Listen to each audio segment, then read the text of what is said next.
politike për interes personal dhe familjar, ku janë sot figurat e pëlqyera nga demokratët, figurat me integritet nga demokratët. Ato nuk ka më, sepse ato nuk hyn dot në zgjedhje, sepse ato e dinë që këto zgjedhje janë të humbura.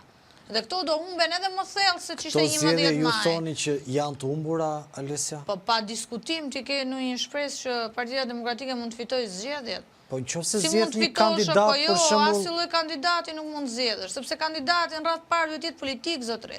Në radhë dytë ky kandidat duhet vinë nga radhët e djathtës. Në radhë të tretë ky kandidati që do ofrojë qytetarëve një jetesë më të mirë nuk mund të jetë ushtari i Sali Berishës, i personi që ka damkën e korrupsionit nga Shtetet e Bashkuara të Amerikës. Se si do t'i ofrohesh ti qytetarit? Si do shkosh ti t'i kërkosh votën qytetarëve? Si ke pranuar ti këtë parlamentin jo legjitim që të vodhën votat për 5 muaj, për një rrogë? Si do hy? Me çfarë karte morale do hy kandidati i Partisë Demokratike në zgjedhjet bashkiake? Kjo është çështja. Sot deputetët e Partisë Demokratike nuk kanë kartë morale, sepse ata kanë pranuar zgjedhjet, kanë pranuar rrogën, kanë pranuar mandatin dhe nuk i është bërë vonë fare për demokratët. As në parlament ku janë nuk përfaqësojnë demokratët, po bëjnë zhurëm, sepse opozita këtij vendi ka përfunduar në figura qesharake dhe komike, siç është djali i Fariut, figura për mos se qesharake, po dhe të urryshme për publikun dhe për çdo i cili do një ndryshim. Po a vjen ndryshimi me këto figura? Kur? Pa diskutim që do ketë humbje. Alesja, qofse qëndrojmë me këto zhvillime, një emër tjetër që është vetë ofruar është Adriana Kalaja. E shikon të mundshme? Tani të lutem. Po tani se ju qeshni, po vëm Tritoli në ambasadës amerikane, tani kalojmë në një diskutim serioz se po këta janë kandidatët tani këta janë emrat. Këto nuk janë kandidatët, këto janë janë figurat qesharake, të vetë shpallura, të diskursit publik, dhe këto janë ato individ cilët nuk ja vlen as të komentohen në studio televizive. Nuk ja vlen as të komentohen. Absolutisht, ja. Alesja, në gjithë të panoram, në gjithë të situatë, kemi dhe emra tjerë cilët janë vetë shpallur. Ti e shikon në gjithë të situatë opozitën gati të pashprez, nuk shikon do një element që mund të dali, që mund të jeti pavarur. Nuk mund të ketë element përsa ko opozita nuk ka bërë analizën, përsa ko opozita nuk ka thirrur mbledhjen e Këshillit Kombëtar, përsa ko opozita nuk ka respektuar statutin që kryetari që humbet zgjedhjet duhet japi dorëshen, përsa ko nuk ka pasur një riformim Partisë Demokratike, por mbi të gjitha e shoh unë se që kur këtë fushat e drejton i madhërishmi Flamur Noka. Ai që thoshte do t'i vijera shtet mbas 11 majit. Që në drejtimin e Flamur Nokës, humbja është absolutisht e sigurt e Partisë Demokratike. Alesja, duhet jemi serios. Kjo parti është kryer një parti që i shërben interesave një grupit vogël klientelist familjes Berisha, të cilët do ta bëjnë pazarin e radhës në kurriz demokratëve thjesht dhe pastaj do dalin me deklaratën nena vodhën zgjedhjet, nuk hym zgjedhje me Ramën dhe nuk ka zgjedhje me Ramën kryeministër. Tani dua të ndalem në një pikë shumë të rëndësishme sot me që jemi tek debati politik. Ka dalë Sali Berisha në deklaratë publike, Edi Rama jep dorëshen, po ti mos zotri pse nuk e jep dorëshen mbas gjithë këtyre humbjeve. Ti mos zotri pse nuk e jep dorëshen kur ke damk si një i korruptuar nga Shtetet e Bashkuara të Amerikës, që të kërkosh dorëshen e tjetrit, duhet minimalisht t'i hapësh rrugën dhe t'i hapësh garën partisë tënde. Në këtë parti ka vdek gara, në këtë parti nuk ka meritokraci, në këtë parti ka vetëm urdhra të cilat vinë direktiva drejt për drejta nga klani familjar i Sali Berishës dhe qeni ti besnik Flamur Nokës.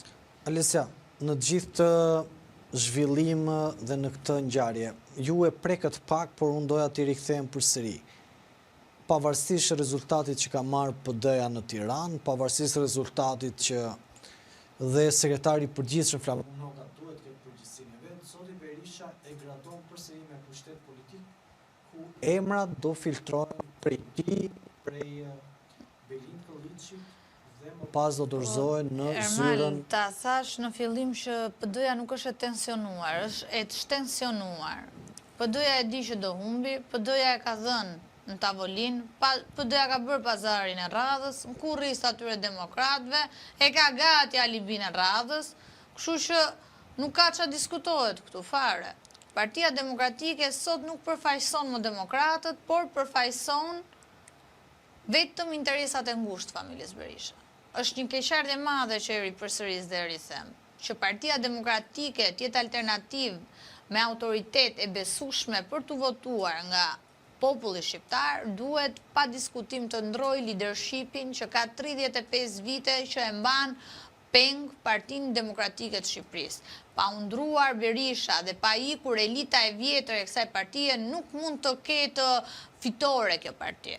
Dhe këtu nuk ka të bëjë fare me emrin e kandidatit, pasi problematika është edhe më e thellë. Po të vesh re në deklaratat e sotme dhe partitë që Berisha ju shtrin dorën për të bashkëpunuar për Tiranën, preferojnë dhe e din që do humbin, e din që nuk e fitojnë do të bashkin dhe prap ato mbajnë atë dignitetin e vetë dhe thojnë ne do garojmë vetë, po ne me Berisha nuk bëjmë koalicion, ne me Berisha nuk bëjmë aleancë as për në poshtu Ramën, që këtu është e frikshme. Që këtu të regohet qartazi, që interesi i Sali Berishës nuk është në poshti Edi Ramën. Interesi i Sali Berishës është të rri i dyti dhe të mbaj legitimitetin e ti dhe të mbaj vëndin e ti në Partinë Demokratike, sepse Partia Demokratike Sali Berishës i shërben si mburoj ligjore për mbrojtjen e ti personale, por dhe familjare. Dhe familjare. Edhe familjare.